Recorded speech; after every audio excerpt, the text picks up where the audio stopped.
Commençons par le Phénix 3B. Il équipe les moteurs V6 ZPJ.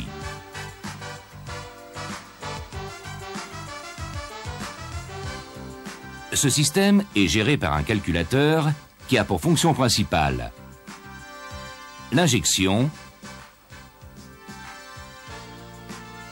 l'allumage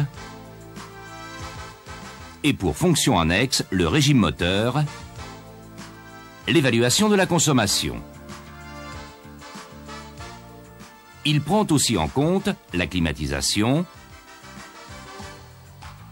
la boîte de vitesse automatique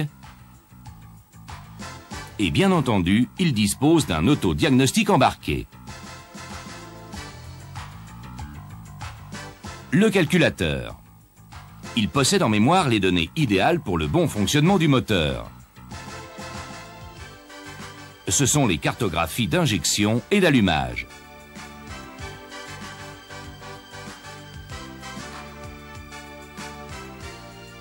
À partir de deux informations principales, l'une venant du capteur de pression de tubulure d'admission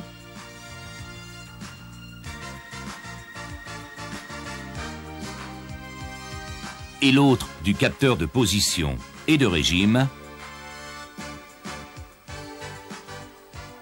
le calculateur détermine un temps d'injection de base et un point d'avance à l'allumage. Commençons par l'injection. Le circuit d'alimentation est classique. Il comprend une pompe électrique et son relais, un filtre, un amortisseur de pulsation,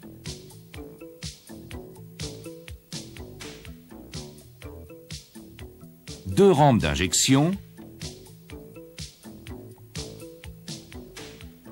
et un régulateur de pression avec un retour au réservoir.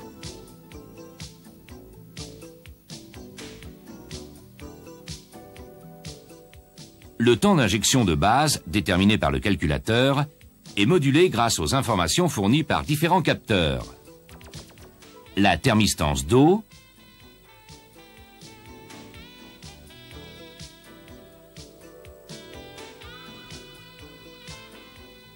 la thermistance d'air,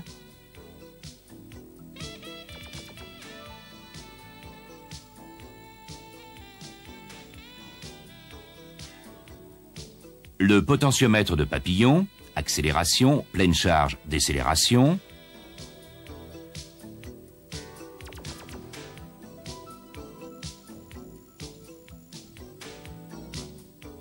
la sonde lambda. Elle est remplacée, sur les moteurs non dépollués, par un potentiomètre de réglage de richesse.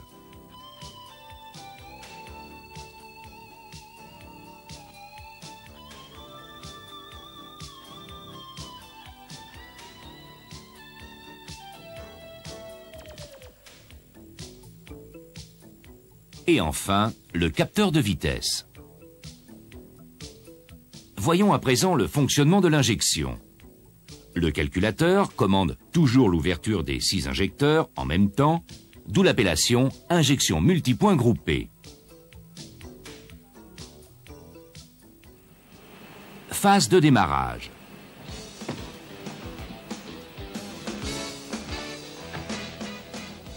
Dès que le conducteur actionne le démarreur, l'injection a lieu tous les tiers de tour.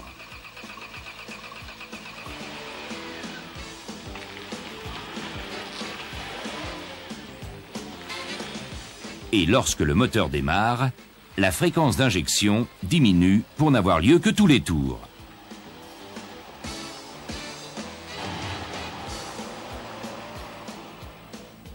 Ensuite, le temps d'injection diminue progressivement en fonction de l'élévation de la température d'eau et de l'air du moteur. En même temps, le calculateur pilote le réchauffage interne de la sonde lambda afin qu'elle soit opérationnelle au bout de 30 secondes. Phase d'accélération.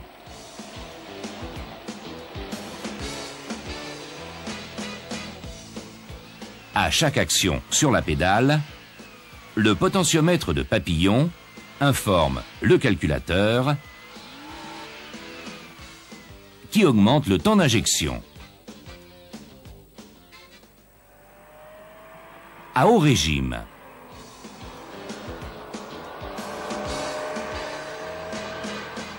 l'injection est coupée au-dessus de 6400 tours minute. Phase de décélération.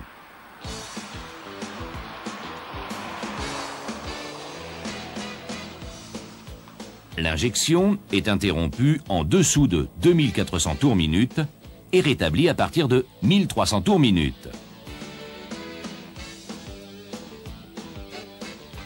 En même temps, l'électrovanne de ralenti règle la quantité d'air.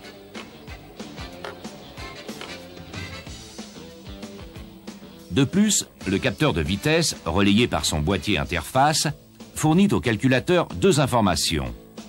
Véhicule roulant à une vitesse supérieure à 2 km/h ou véhicule arrêté de façon à mieux gérer le ralenti en fin de décélération.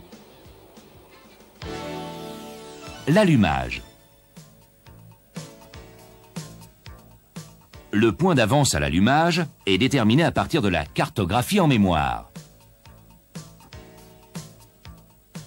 En plus des capteurs communs à l'injection, le moteur est équipé de deux capteurs de cliquetis, un par rangée de cylindres.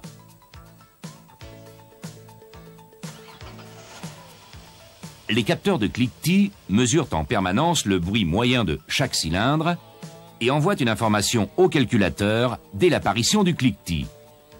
Le calculateur détermine le cylindre correspondant grâce aux capteurs de position et de régime.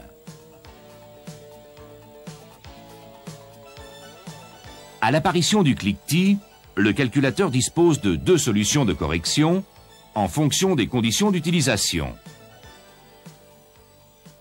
En accélération, une correction rapide de moins 5 degrés est appliquée avec un retour rapide à l'avance nominale, degré par degré, à chaque allumage.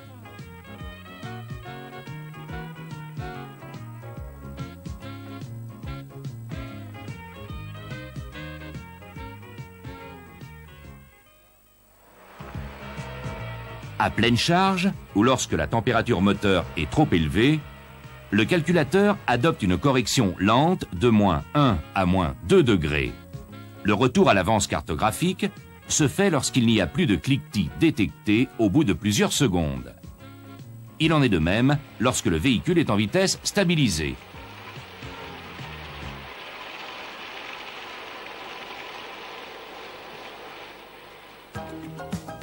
Les fonctions annexes du calculateur.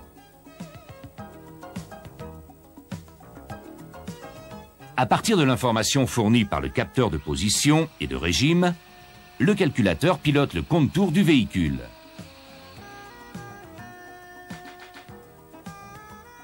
L'addition des temps d'injection correspond à un volume de carburant. Cette donnée est exploitée par la jauge à essence numérique et par l'ordinateur de bord.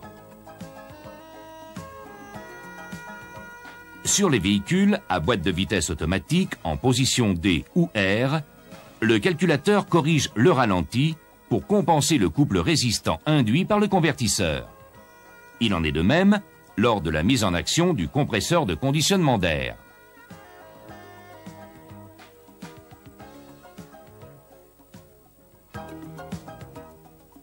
L'autodiagnostic embarqué.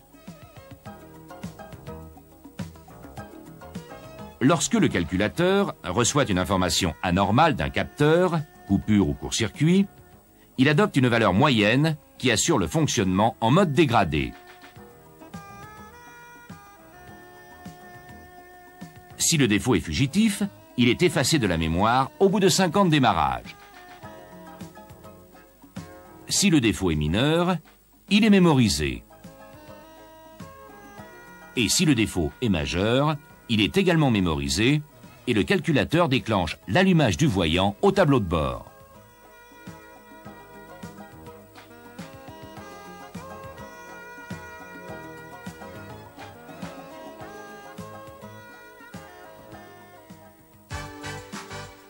Le Phénix 4. Ce dispositif équipe les moteurs V6 à 4 soupapes par cylindre, ZPJ4.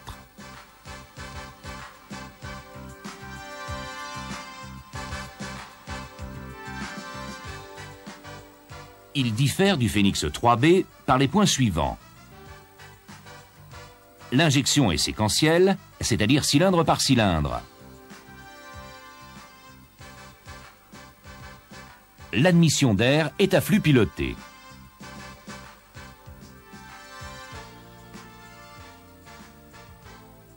Le Phénix 4 n'existe qu'en version dépolluée et le dispositif d'échappement comporte 2 catalyseurs, plus un précatalyseur d'amorçage et 2 sondes lambda.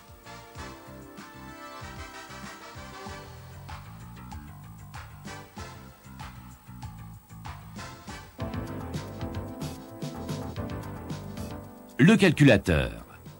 Il reçoit une information supplémentaire par rapport au Phénix 3B par l'adjonction d'un capteur de référence cylindre.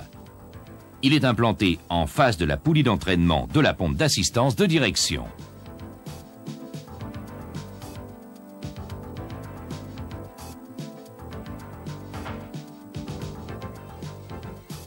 Il détecte le passage d'un repère de référence correspondant au cylindre numéro 2.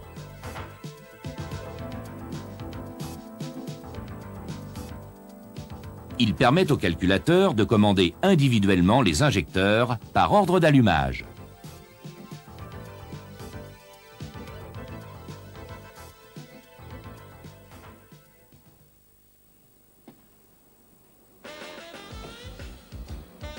Au démarrage, l'injection est identique au Phénix 3B, c'est-à-dire simultanée tous les tiers de tour et tous les tours lorsque le moteur démarre.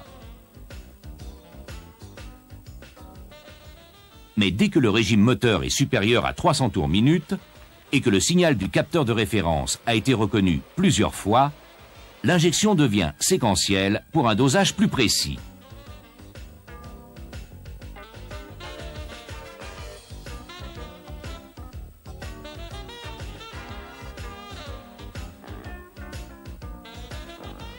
Les injecteurs diffèrent par leur conception de ceux du Phénix 3B. Ils ne sont donc pas interchangeables. Autre particularité du Phénix 4, l'admission d'air à flux piloté.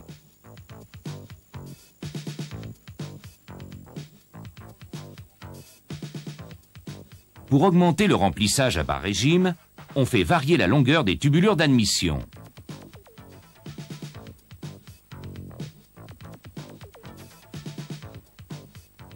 L'admission d'air se fait par 2 entrées.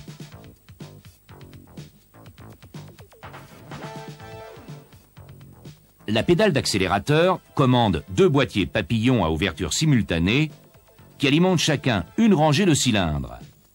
Une liaison longue relie les 2 volumes.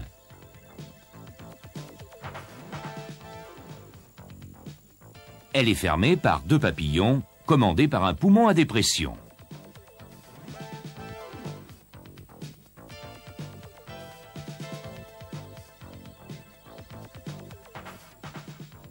Entre les 2 volumes se trouve une liaison interne courte, également fermée par un papillon, commandé par un 2e poumon à dépression.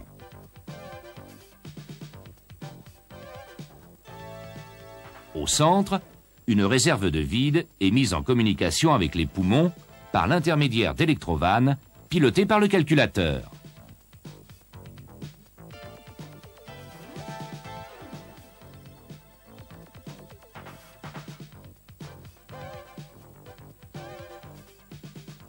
La commande des électrovannes dépend du régime et de la charge du moteur, qui sont fonction des conditions de roulage.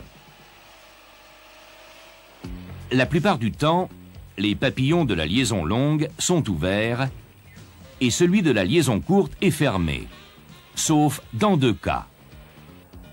À bas régime et à forte charge, tous les papillons sont fermés, ce qui favorise le couple.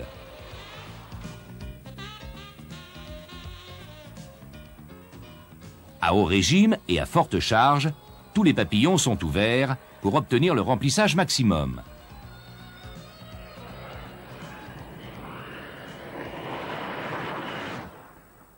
Contrôle, intervention, réglage.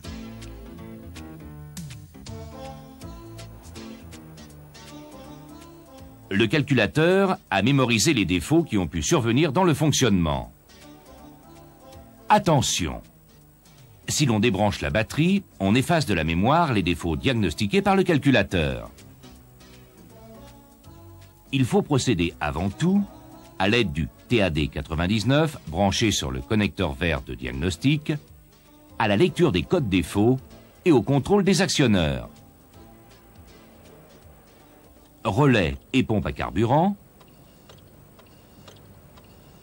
injecteur, électrovanne de ralenti, électrovanne des poumons sur Phénix 4. Après chaque intervention, il faut effacer la mémoire du calculateur, soit à l'aide du TAD99, soit par coupure de la batterie. Cette dernière action introduit sur le TAD99 un code défaut temporaire 54.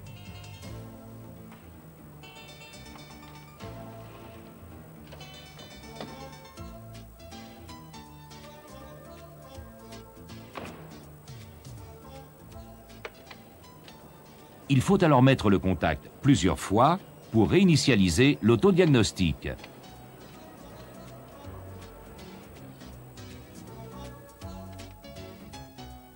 Procédez ensuite à l'effacement du code 54.